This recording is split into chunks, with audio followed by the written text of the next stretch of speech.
We've interviewed a lot of founders who've made an impact on the world, but this is our first interview with someone who is impacting the culture of an entire nation. Enjoy Pauline McCarthy with Island Treasures.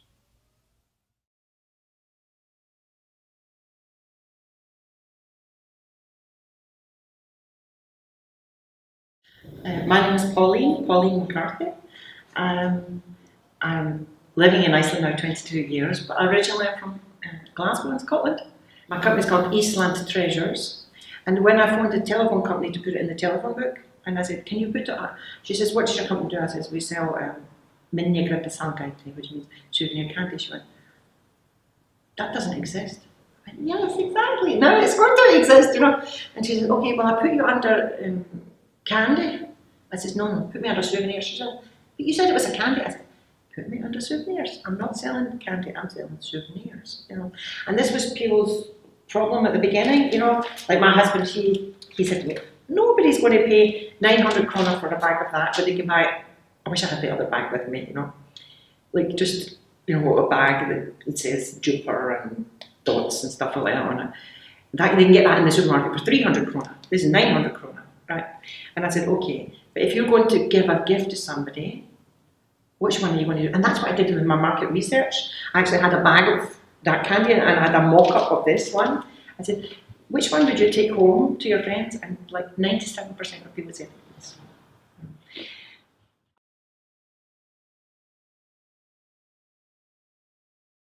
one. Okay, some of the hurdles that I've had to overcome was sometimes I had an idea for a product, you know, like when I was going to call Berserker bombs, and I didn't have time to do the artwork, and I kept, by this time the girls who normally worked for me went to university and they were busy, so I went on Fiverr, and it's like, don't go to Fiverr, please, you know. And I paid like, it wasn't Fiverr, I paid like, it was $120 for this guy to do this. What I wanted was, I wanted just on the picture here, I wanted a face of an angry Viking. There's with an axe, you know, and what I got from this guy was like a Stone Age guy with a stone axe, you know. It looked like something like the Flintstones. You know what I mean? When I saw it, I went, oh my goodness, you know.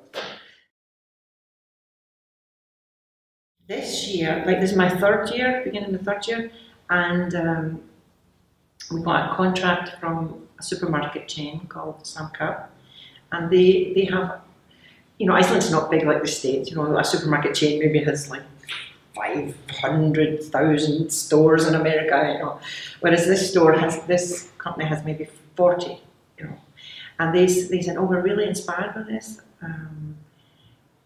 but would you put it in 20 of our stores in the countryside, you know, like where the tourists go. So that was great. So we went, we had the meeting with them, and they said, well, to have it in our store, we need you to have a special stand, right? So the prices in Iceland are phenomenal, right? And each stand was going to cost 50,000 krona, which I'm not sure what that is in dollars, you know, like $500 or something like that, you know? And they wanted 20 of them, you know? And some other shops also wanted. So we were looking at something like 2 million krona that we needed just to buy these stands. And luckily my husband is a car mechanic and he knows he can build anything. So he built them himself, but it still cost 800,000 krona. I found the most useful resource was young artistic students who are amazing artists, but they had no platform. And I mean, look at the artwork. This is not a photograph. This is artwork. Oh, this is artwork. This is totally amazing. You know. So it was such a joy for me and it's written on the back. This is artwork by Nina Tadson, right?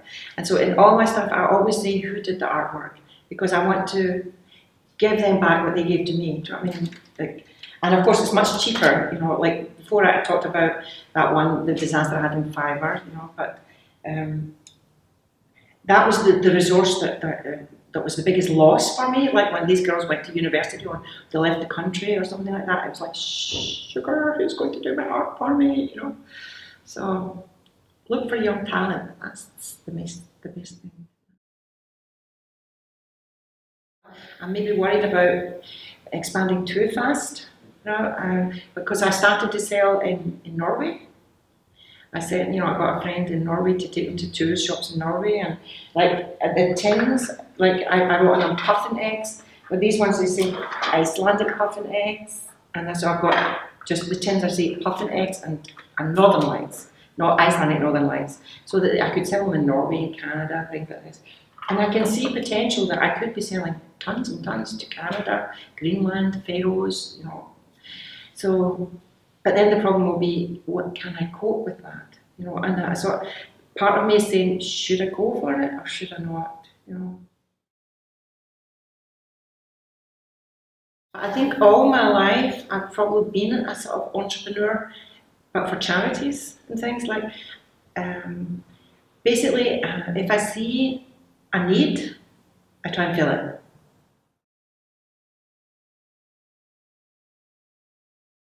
Why I'm in this business is because there was a gap. There was no souvenir candy in Iceland. And they, you know what they say, do what you love, and I love candy. So that worked out well. And I love art. So they kind of married together, the art and the candy, and I love to make people happy. Well, my customers are the managers of the stores, the tourist stores, you know? And usually I go in and, you know, it can be quite hard work running a store, you know, putting up with, you know, they face the public, and sometimes the public is complaining about this and that, you know, and sometimes it's the weather's nice outside and they're stuck indoors, and so that, you know, people get jaded, you know, that when I come in I just go, hello, and I sing them a song, and I say, oh, look, I just got a really nice candy, and I let them try new products and stuff. And so like nearly all my customers, they really look forward to me coming in, and they go, oh, Paulie's coming, you know, and it's really nice, you know, and I think it doesn't cost anything to make people happy, does it? My boys, my kids. I have two amazing, amazing boys. You know, the older one, he'll be 21 this year, and he's like, as I mentioned before, he's autistic. You know, but very high functioning. You know, but he's so pure. He's so pure, and you know, and my other boy, he's 17. And he's like me, he's got the ADHD, and he's very theatrical like me. But the both of them, you know, a lot of my friends, they say to me, how did you manage to get your boys to be so good? And how do they do so much for you, and they help you so much, you know. Don't look at their bedrooms, you know what I mean? But you know, other things in life, you know, and it just, I think as a mother, I think mothers have more joy in their life through their kids than anything else in the world. And I feel really sad for men that they don't have that Mother's Day. Of course, they can be fathers, right? But it's just not the same, you know. So it's like, it's because I'm a mummy, not with the bandage type, you know. Just there's a man here in Iceland called Bala. He's got a very long name afterwards, Indian name, which I can't pronounce. And he inspired me very much. When I was first starting, I had the idea, I had just like the bag like this, and I was going to put the bag inside the tin, right? But the tins that were, I needed, and he had this, every Thursday night they had this meeting, like Startup Iceland, I think it was called, or Startup Radio, I can't remember. It was Startup Thursday nights. And I would go to it, and then one night they asked me, what's your idea? And my idea was to make souvenir candy, Puffin Eggs, and put them in a tin, with a savings bank thing. So he said to me, well, how much do you need to start that? And I went, 2 million krona. He says, how much do you have? I went, nothing. And he said, okay, well, let's look at this. And he said, why don't you, if you get in the bags, why don't you just put a paper, like a sticker on it, you know? And I tried that, but because it's bumpy, it wouldn't lay flat, you know?